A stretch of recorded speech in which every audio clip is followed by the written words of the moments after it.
Continuing where I left off, the boy has reached his parents, and before them goes down, pouring out his life with blood. Now Priam, in the very midst of death, would neither hold his peace nor spare his anger.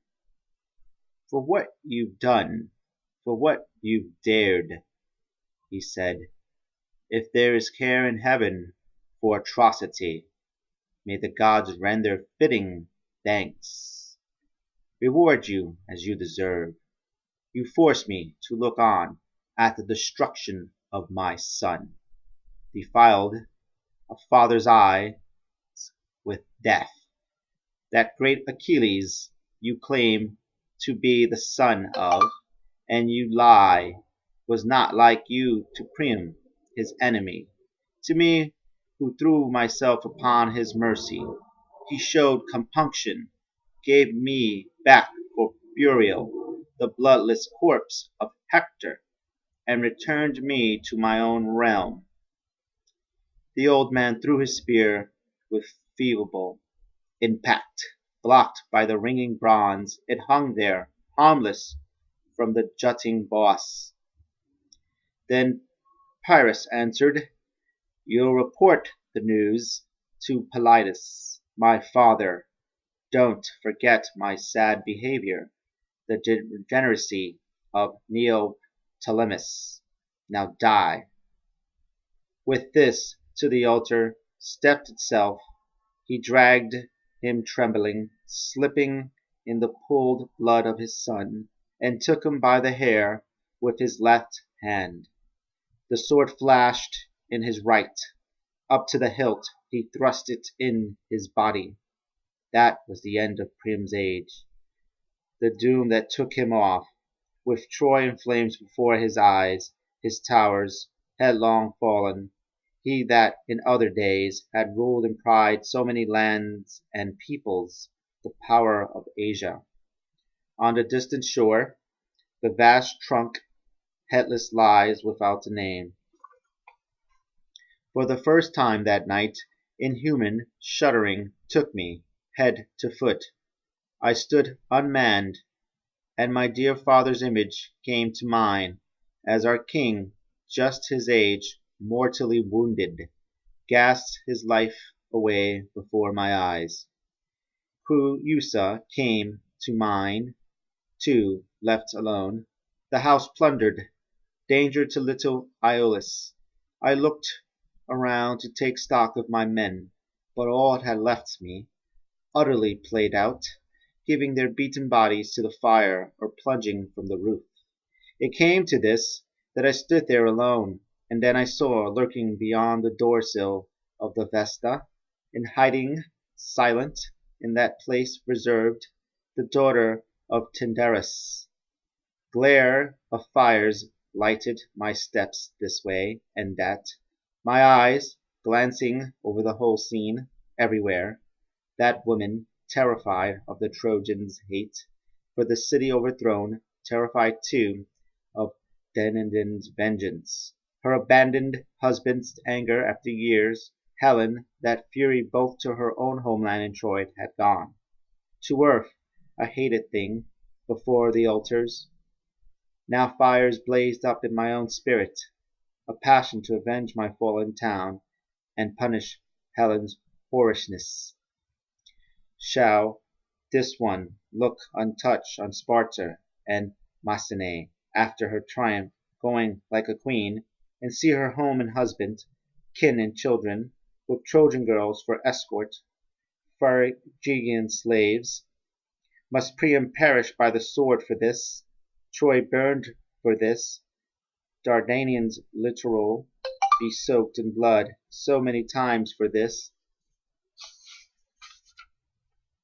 Not by my leave. I know no glory comes of punishing a woman. The feat can bring no honor. Still, I'll be approved for snuffing out a monstrous life, for a just sentence carried out. My heart will teem with joy in this avenging fire, and the ashes of my kin will be appeased. So ran my thoughts.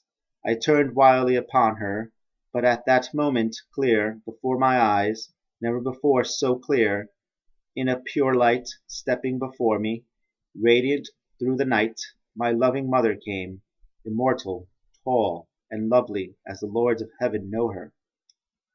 Catching me by the hand, she held me back, then with her rose-red mouth reproved me. Son, why let such suffering goad you on to fury past control? Where is your thoughtfulness for me, for us? Will you not first revisit the place you left your father, worn and old, or find out if your wife, Creusa, lives, and the young boy, Asinius, all these cut off by Greek troops foraging everywhere? Had I not cared for them, fire would by now have taken them. Their blood glutted the sword. You must not hold the women of Laconia, that hated face, the cause of this, nor Paris, the harsh will of the gods it is, the gods that overthrow us, the splendor of this place, and brings Troy from her height into the dust. Look over there. I'll tear away the cloud that curtains you, and the films your mortal sight, the fog around you. Have no fear of doing your mother's will, or balk at obeying her. Look where you see high masonry thrown down, stone torn from stone, with billowing smoke and dust, Neptune shaking from their beds the walls. That is his great trident pried up, undermining, toppling the whole city down. And look, Juno in all her savagery holds the same gates, and raging in steel armor, calls her ally army from the ships. Up on the citadel, turn, look, Pallas Tritonia, couched in a storm cloud, lightning with her Gorgon. The Father himself empowers the Danes, urges assaulting gods on the defenders. Away, child, put an end to toiling so.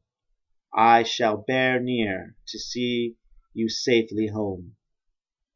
She hid herself in the deep gloom of night, and now the dire forms appeared to me of great immortals, enemies of Troy. I knew the end then.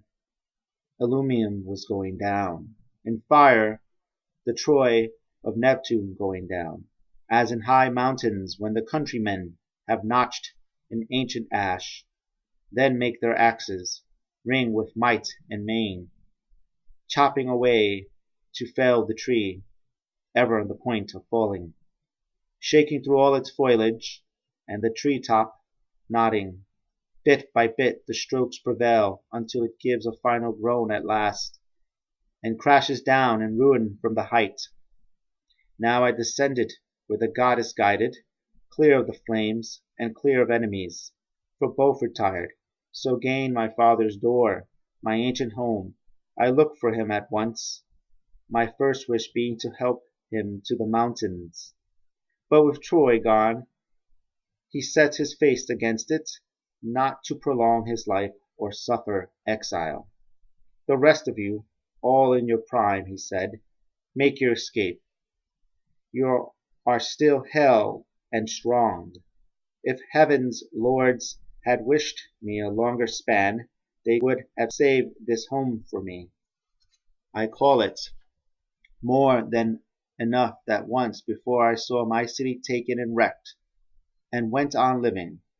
Here is my deathbed, here. Take leave of me, depart now.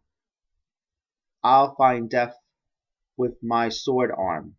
The enemy will oblige. They'll come for spoils. Burial can be dispensed with.